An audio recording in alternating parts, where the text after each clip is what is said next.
السلام عليكم. مرحبا بكم معايا على القناه ديالي فوزي مريم. اليوم ان شاء الله غادي نصاوبوا ميني كيك ديال مول العجيب، اللي هو كيك تيكون عادي بالنكهه ديال الحامض وبالحامض والكريمه ديال الشوكولاط، كريمه جد سهله وعاديه. وهما كيجيو ماشي غير في المنظر اللي زوين، ولكن حتى المذاق، وكيجي الكيك خفيف. فماشي دائما داك تنولفوا ان الكيكه تتكون كبيره وهادي، فهادو المنظر ديالهم تيجي زوين هكا الا كانوا الضياف اولا في الخرجات الا كنا خارجين، وما كياخذوش الوقت بزاف. وحتى بالنسبه للوليدات الصغار فتيجوا مزيان انهم يديوهم معاهم اولا نوجدوهم الكوتي. فكنتمنى ان الفيديو ينال الاعجاب ديالكم، ونبقاو مع المقادير ومع طريقه التحضير وبالصحه والراحه.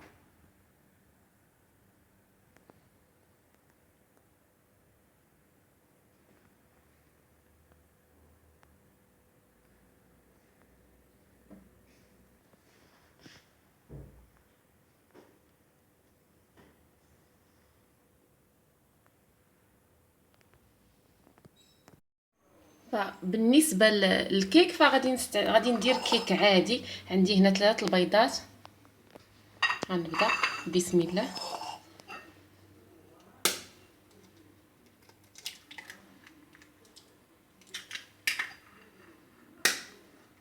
ما غنديرش كيكه اللي هي غادي تكون كبيره.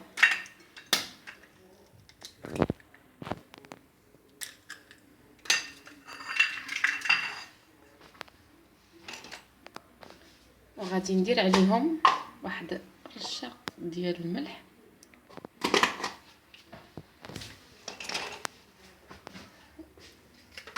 وغادي نخدمهم مزيان.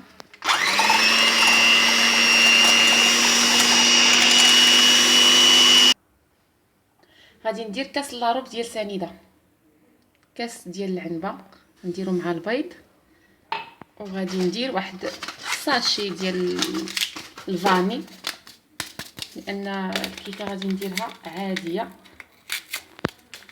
كيبقى دائما حسب الذوق، كيبغى الفاني اولا اي نكهه. نخدمهم مزيان عاد نزيد المقادير الاخرين. دابا غادي نزيد واحد المعلقه صغيره ديال الخل، خل العادي الابيض ولا الخل الاخر العادي، معلقه صغيره. ونزيد الزيت.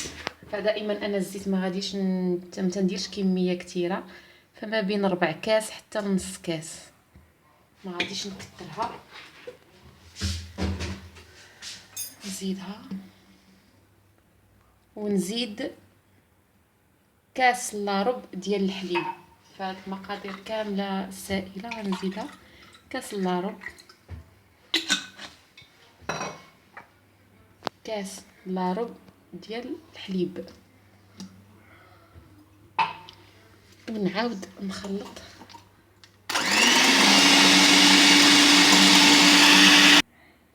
في هذه المرحله غادي نحبس الطراب ديال الضو، الخلاط الكهربائي. غادي نزيد الدقيق. اصلا عندي انا هذا الدقيق مغربل هذا، ولكن غادي نعاود نزيد نغربله. والدقيق دائما حسب الخليط. غادي ندير تقريبا نصف الكميه.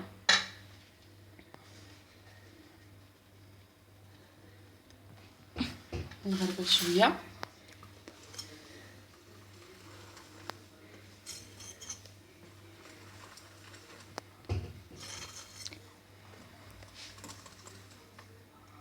نزيد ثاني كميه اخرى، وغادي نبقى هكا حتى ندير الدقيق. وغادي نزيد الخماير، غندير 2 خمارات. دابا غادي نزيد خماره الحلوى، 2 ساشيات من فئه 8 غرام الوحده.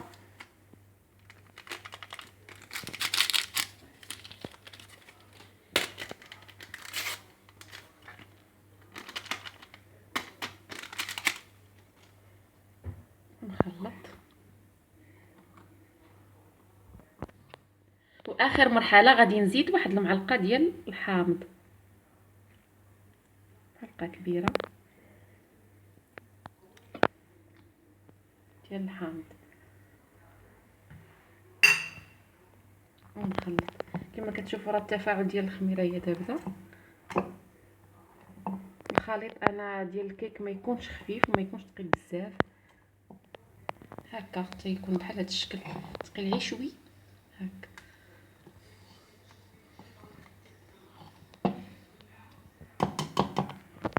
الرائحه ديال الحامض، فالصراحه انا كيعجبني الكيك ديال الحامض، كيعطي يعني واخا درت الفاني، ولكن دابا غادي نزيد نحك ديك القشره. الصراحه ما كنتش عواله نديرها، ولكن هذيك الريحه ديال الحامض اللي طالعه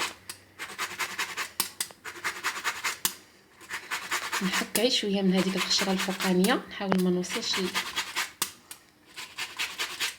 كيعطي.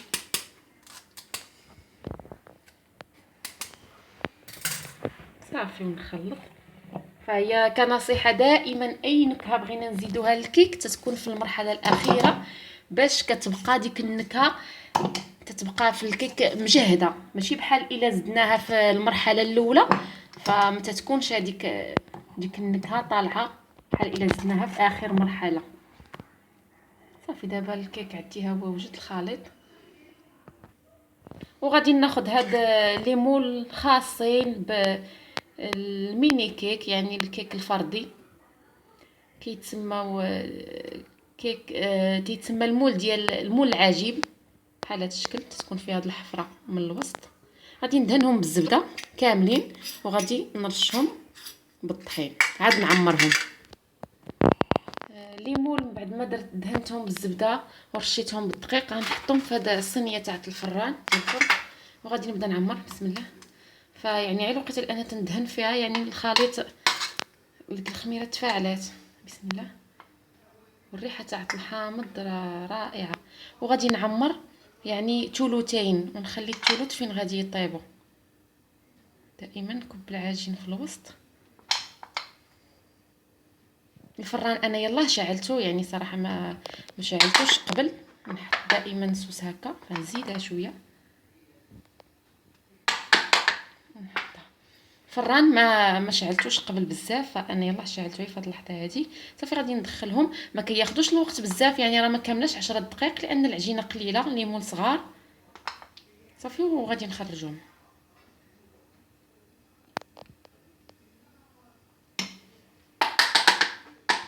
بنتي شادها فاقه كتصور فيا وهي وهي كتحرك. صافي انا نستمر هكا وغادي نتلاقاو من بعد ما نخرجهم من الفران. والميني كيك من بعد ما خرجتهم من الفران تقريبا 10 دقائق تحمروا من الفوق. دابا نتسناوهم يبردوا غير شويه وغادي نحيدهم من هذاك المول اللي فيهم.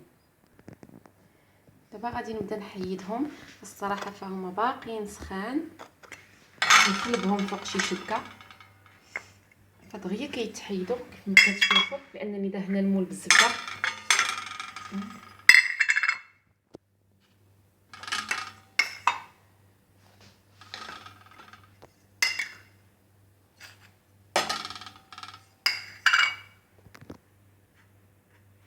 كما كتشوفوا كيجيو رطبين.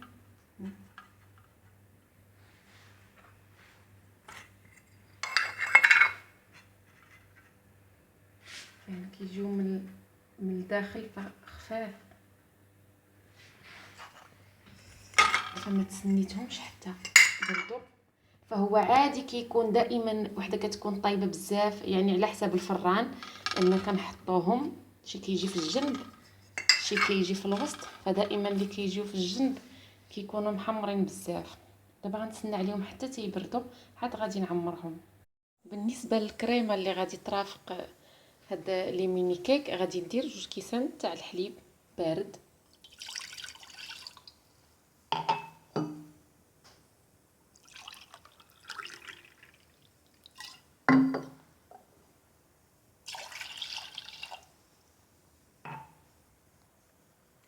غادي نزيد معلقه ديال كاكاو المر،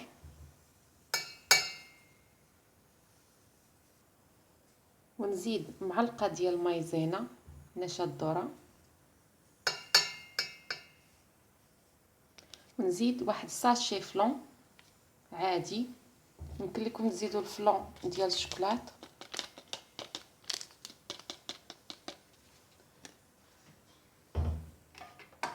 ثم نخلط هاد العناصر مزيان.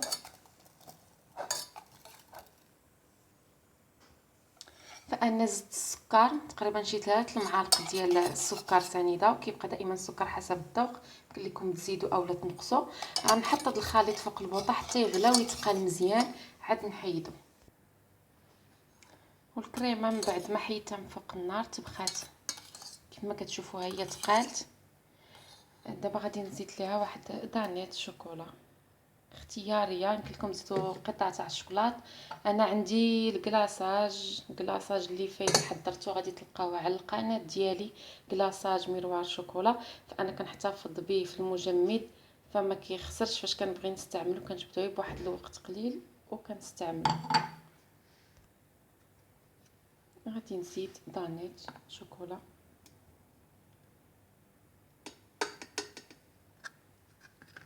ونحرك.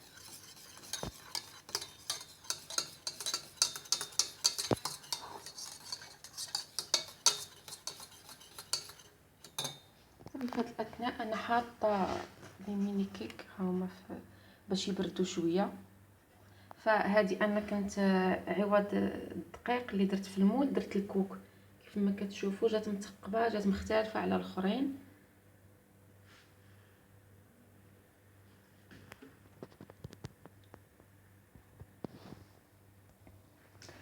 بالنسبه لهاد لي ميني كيك فانا دهنتهم بالعسل ودوزتهم في الكوك.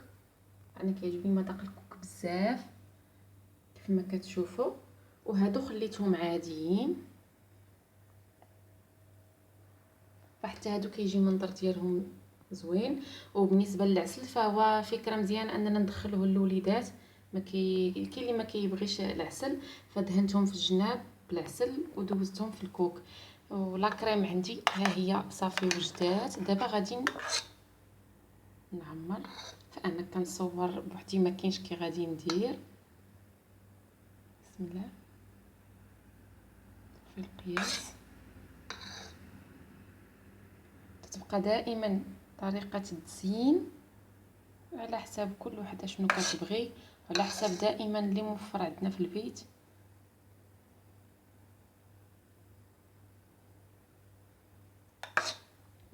غادي نستمر هكا حتى نعمر هاد الكيك كامل. ومن بعد ما عمرت هاد لي ميني كيك بالكريمه دابا غنخليها حتى تبرد مزيان، عاد غادي نقدمها.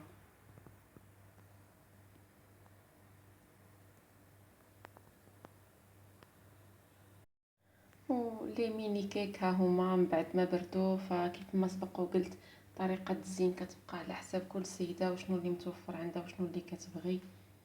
فكنتمنى ان الفيديو ينال الاعجاب ديالكم، وما تنساوش ديروا ليا لايك اذا عجبكم الفيديو، تشتركوا معايا في القناه ديالي، وتنتمنى لكم الصحه دائما ان شاء الله يا ربي، وبصحه والراحه. والى فيديو قادم ان شاء الله. السلام عليكم ورحمه الله وبركاته.